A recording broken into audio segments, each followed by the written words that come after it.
Welcome to the Tech Journeys podcast. I'm your host, Vincent, and on this podcast, I interview people in tech. As always, this show is sponsored by the Consulting Launch Method, where I help experienced tech professionals build their own consulting business alongside their day job without spending years figuring out the business side. We've helped clients go from initial idea to first customer in 90 days and six figures within a year. To learn more, connect with me on LinkedIn and send me a message. On today's show, I'm excited to have Paddy Gilliland on. He's a solution architect and I guess AI connoisseur, maybe I should call it that. But he's got a few little ventures on the go there. I'm sure he'll talk about that as we go through it today. So welcome, Paddy. Thank you very much. Hello, everyone, and well, hi, Vincent. The question I always want to start with is looking back at your career, what's the decision or project that you're most proud of and why? Was there anything in particular that made it stand out for you? Yeah, I suppose, it's probably one clear-cut winner, a very close second place one as well, but let's go with the winner. So I'm probably going back about 15, 20 years ago now, which will become apparent why that's important shortly. But we was looking at a wealth management company who looked after everything from cash in a bank, your typical SIPs, land, Amazon depots, right up to some very wealthy people who owned half of Regent Street and the Trocadero, etc. The challenge they had within the business was they periodically throughout the year had to revalue their portfolios. And at that time, they had to bring in a lot of very skilled people to come in to actually complete that work, costing them a great deal of money. So yeah, we had a look at that as a business challenge, and how could we change? How could we rescope that? How could we take out that cost and that overhead to the business? Technology had moved on. The internet was there at that point in time, and a lot of the information was available, more so from professional services like Reuters and people like that, had subscription-based services. So the data was available, and it just became a question of, okay, essentially, how do we automate these processes, but with resilience and making sure that we bring enough rigor that if we, for example, the easiest one we had, or the easiest requirement we had in there was revaluing standard stocks and shares. That was a data pool, and it would revalue it. What we didn't have was any checks and measures afterwards. So what we actually built was, by today's standards, you'd probably call it a fairly advanced workflow management type tool. However, looking back at what we built, read my comments sort of 15 to 20 years ago, essentially what we built was a agentic process, just without AI existed at that point in time. It's exactly, if I was to build a lane graph agent sequence now, it was exactly that type of thinking that we implemented. There are a number of activities within the business process, and the business process, will be broken down into its, corresponding levels. So, revalue the shares. Okay, we've revalued the shares. Checks and measures on that, and only if those checks and measures pass do we move on to the next step, which is actually the portfolio validation and reconciliation step. So we were actually building, to all intensive purposes, agentic style working processes. We just did it without the LLMs. So essentially, obviously a much more limited scope, which is what an LLM would should we say, help leverage, expanding that scope. Yeah. But we had to put all of, and because it was a limited scope, we had to put all those decisions in as pragmatic decisions. That solution that we built indirectly became part of the very first instance of the workflow engine in the ERP product that I work with. So we actually spoke to Microsoft. We demoed it to Microsoft. It's not a one-for-one replica. What they have is, scoped to the particular product, but sitting down with Microsoft, spending time in Seattle with them, was a really good experience. But it was one of those. It was a huge challenge because stocks and shares is one example, but they had things like a piece of land at the side of a railway line, and it's how do you value that? So we had to set up business rules. We had to work out what information goes in to drive those business rules, and then allow the calculations from it, and where does that insert into the valuation process, pre-reconciliation and audit of all that information. And a slight segue, right? It managed all of the portfolios, but some of those portfolio managements that they had, strangely, quite a few steps or regulations that they had to follow, particularly around properties. So some properties in Regent Street, their value could only be completed if, for example, you had evidence that you had cleaned the windows on that building at least 4 times in that calendar year. So we had to collect that information before we could actually issue a revaluation of the property. So that was probably it, is actually having maybe completely by accident, maybe it was foresight and logic, somewhere in between those, but understanding that sort of agentic working pattern. And short version is when this AI generation came along, it was quite natural for me to adopt it, because all I was doing was taking out the deterministic programming that had gone before and leveraging AI or LLMs in suitable ways within the same process that I'd already been thinking that way for a long time. And to varying degrees, we reuse that. Various companies I've worked with over the years, we've reused that. So we did a global billing solution for a fuel card company, whose name everybody would know if I said it, but essentially for all of their forecourts around the globe. And it was that same sequential, deterministic, as you would call it now, agentic land graph type, sequence of steps and contained rules within packages of activity that you see. So we reuse it there, and we actually reuse it for a medical company to ensure that the prescriptions that they were providing were as they should be. So a simple example, making sure that a child wasn't being prescribed an adult dose.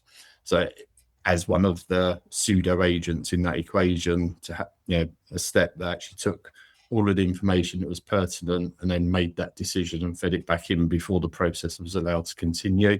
So all of those 3 projects stem from that one concept that goes back 15 or maybe 20 years ago now. That sounds like you're a little bit ahead of your time if you kind of refer to it as agentic. Yeah, it is. I could map the solution that I designed, and I could literally drop large language model. The data that we were passing out of the steps, we can make into a schema, pass into a model, get our schema control data contract information back, and we could replace the what would you call it? But the connections between each node, you could literally just replace them, and that solution would work now, but with an agentic basis in it. Sounds exciting. How do you actually manage to stay up to date with all the regulations, legislation changes, and stuff like that? Because 1 year they have to wash the windows 4 times, and then the new government, they have to wash the windows 6 times a year. How do you deal with that? Yeah, on that particular solution, it was the downside is if you want to build a good solution, you have to store the data somewhere. So there was a very large parameter engine behind that. But even the parameters were sort of intelligent questionnaire bases. So it would know this piece of information is static, check it once every 2 to 4 years, for example. It would know that other information might need to be checked more frequently, and it would know that some information would change if pension regulation changed, if another contributing regulatory body issued documents annually, quarterly. You had to be able to input those parameters in as they change, even down to things like your RPI rates and CPI rates, etc., making sure that they were going into the solution.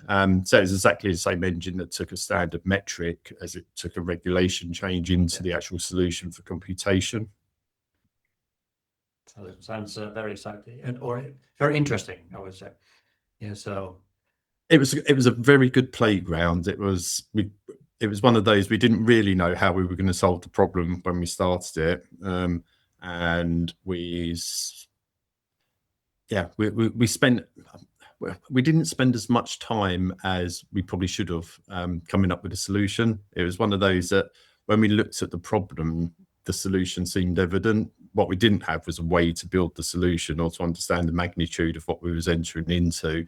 And it did take about 2.5 years to build that with a team of people working on it, but it did work. A variant of it, as far as I know, is still out there. Remnants of it in workflow engines. Some parts of it even managed, I believe, not to be quoted on this, but I believe they made their way into Windows Workflow Foundation, since retired. But it proved its worth. That's probably the phrase.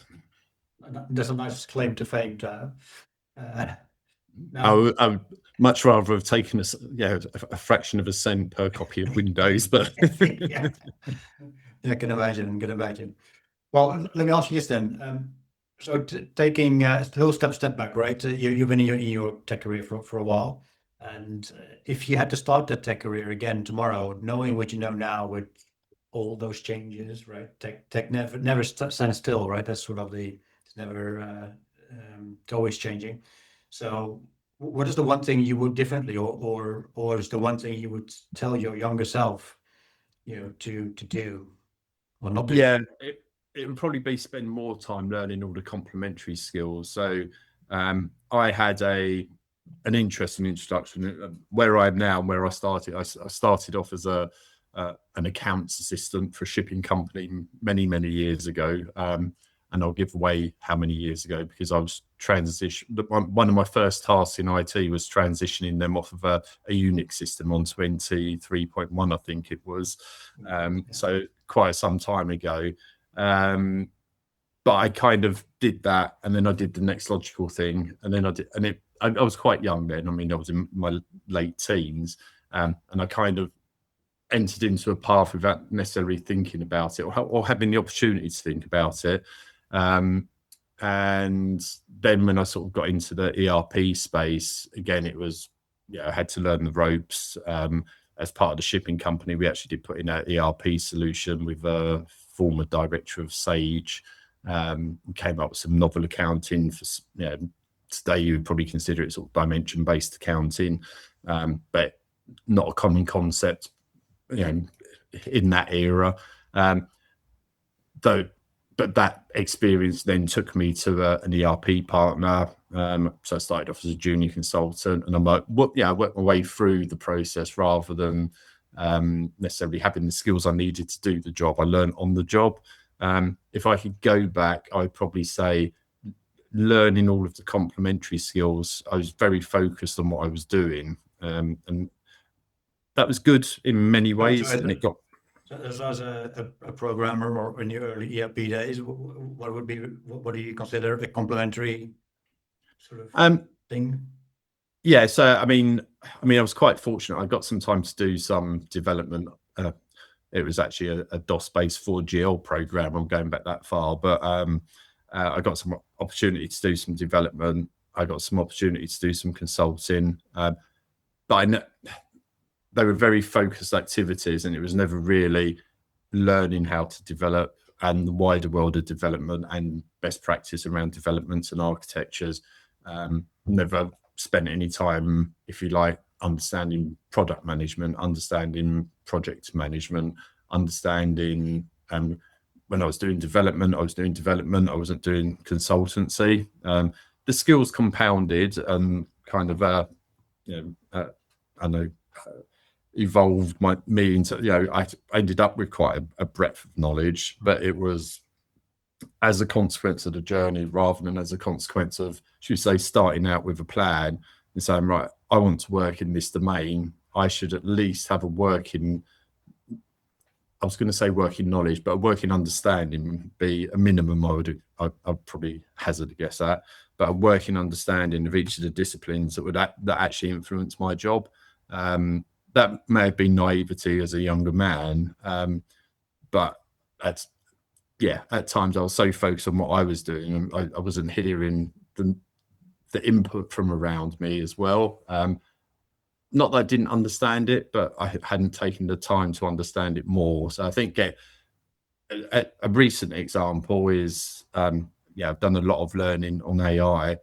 I built a solution, did some more learning on AI, and then I was like, I probably built the solution too soon, because then I had to rewind it with new learning I'd obtained and built a far better version of it. But maybe it's a personality trait. I like to do stuff, and sometimes I would argue in this example, the fact that you built the first one actually informed you enough to realize that when you went back to learning, probably informed you more than the average person, and then you realize that you could go back and do it better, but maybe the average person. So I always feel that let's make sure we do act and do things, because the feedback you get is also of tremendous value. Yeah, exactly. I mean, it's there's an error and there's a mistake. So probably made an error as opposed to a mistake. And the reason being, you learn, you adapt, you evolve, and you go again. And you do better on attempt 2 or 3, however many attempts it takes. Absolutely.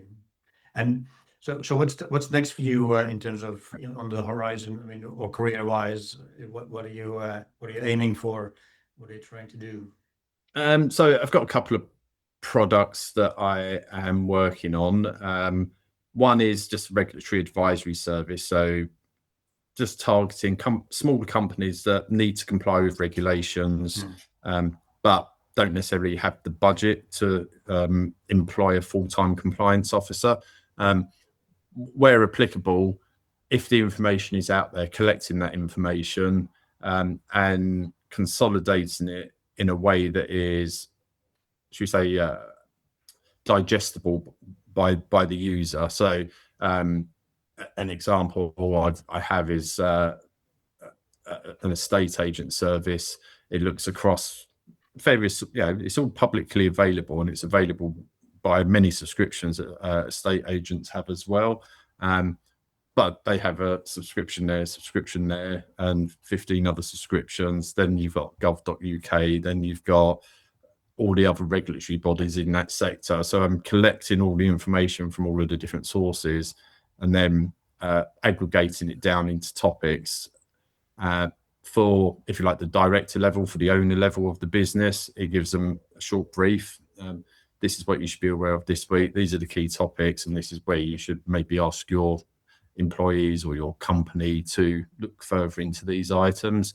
And then for the detail, it provides a breakdown of fairly detailed. You're not getting buried in words, but a detailed breakdown of it could be 15 sources. It might be recently in a state agency you had the Renters' Right Act.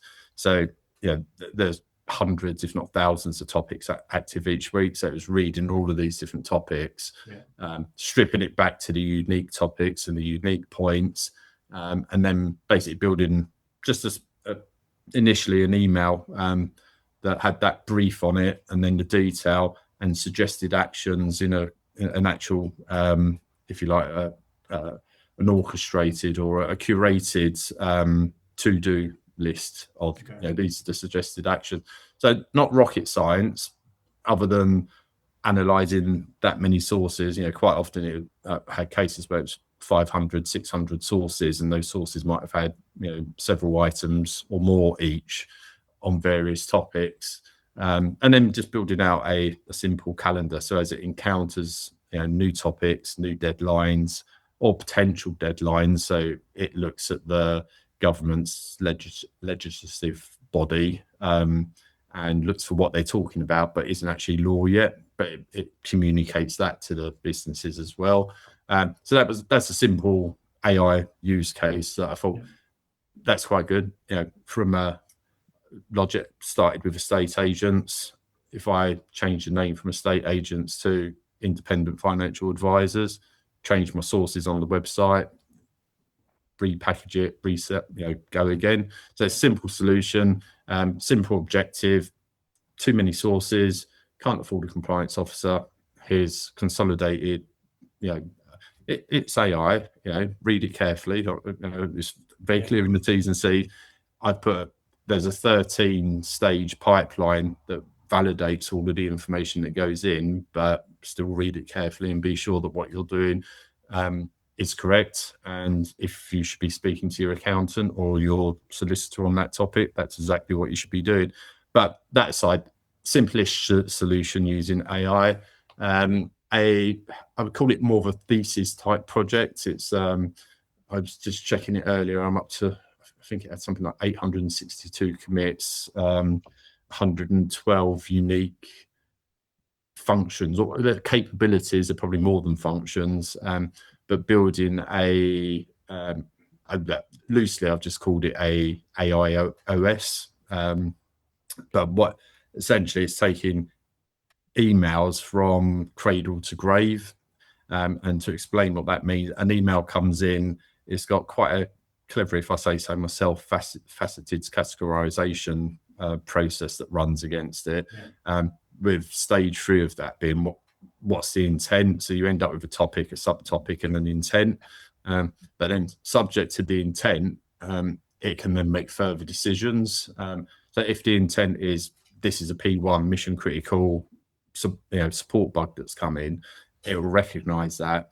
But what it will actually do at that point is go and look at the entire corpus of everything I've got. So that can be documentation, any source that you want. So I've currently, for the proof of concept, I've got documentation, I've got GitHub, I've got my local DevOps, and the actual emails within the solution as well, plus any transcripts from meetings that exist within the application as well. Yeah. But it can look across that corpus, and this is controlled using business process model notation and DMN to look at various confidence scorings, etc. So bring in a tool that businesses are comfortable with and that they would stand behind if they were defining a process.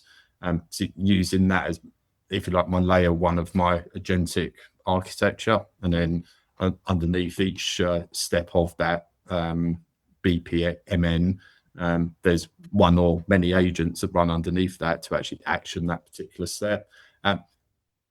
Short version is it can take it through a number of these processes, look at your corpus of information. It can then draft a response. So if that P1 support call is something that you've answered in numerous times, the solution understands the configuration of the application. So it will do a check against the customer's configuration to see what the differences are in that scenario. Yeah. It will then aggregate from the setups that you can find that are the most similar or the same. It then drafts an answer back.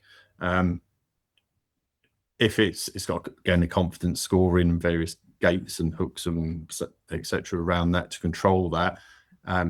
If the confidence is over 90, I think I've got it set at 92% now, but if it's over 92%, it will go back, it will automatically update the DevOps ticket, and if needed, it will send out any emails with a suggested action, all of the steps you need to take to resolve the problem.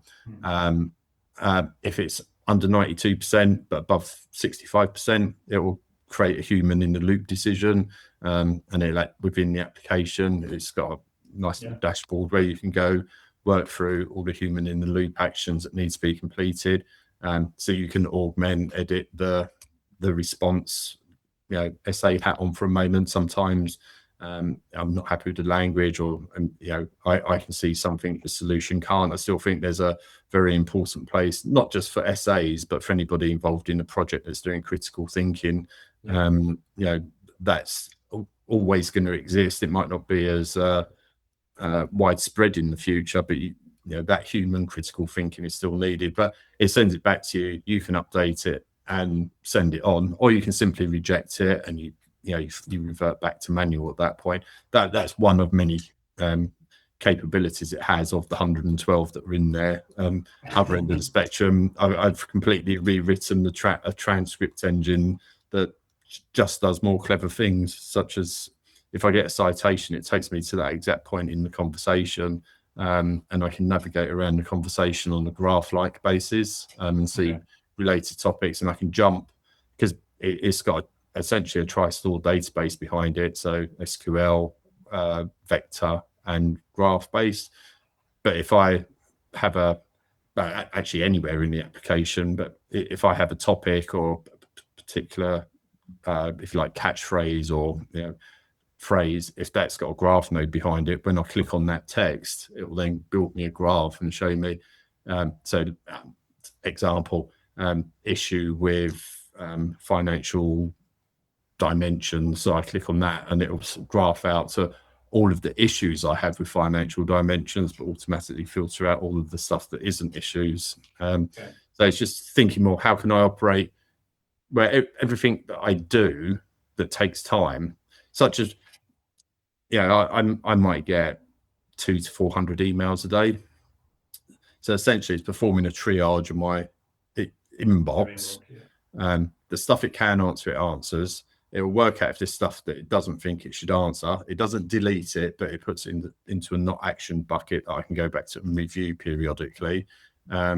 Stuff that I need to be informed of. So a lot of those 400 emails are simply tickets from various systems, Jira, DevOps, etc., where I'm mentioned in the ticket, but I've actually got no explicit actions complete. So it'll create me a list, again, just using simple AI, but it'll just create me a daily summary of stuff that I need to be informed of. So I can read, if I get 400 emails, I can probably read 250 of those emails in pre-summarized, pre-packaged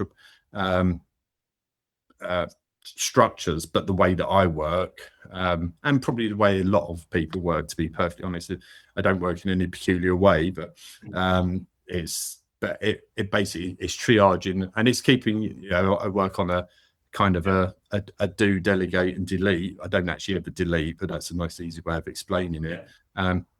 So I know when I sit down at 9 o'clock in the morning, I've got my list of things to do. The stuff that needs delegating is delegated, and I've got a summary of stuff I need to be informed of, and then I've got a bucket essentially of all the other stuff that hasn't been actioned that I still should check through, and I do most days. Fair enough. So that's sort of the AI little ventures that you're working on. There is a third one. I'm going to be very careful what I say here, but there's a massive gap in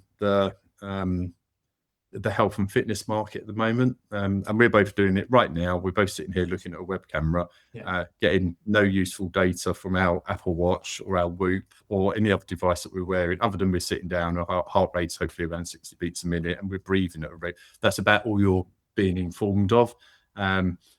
There's a few models out there which I've used and adapted slightly. So there's a Percross model, for example, percentage of eye closed, which is used quite often in cars when when your eyes are getting a bit heavy and it starts beeping at you. It's designed for, I believe, long-haul pilots originally.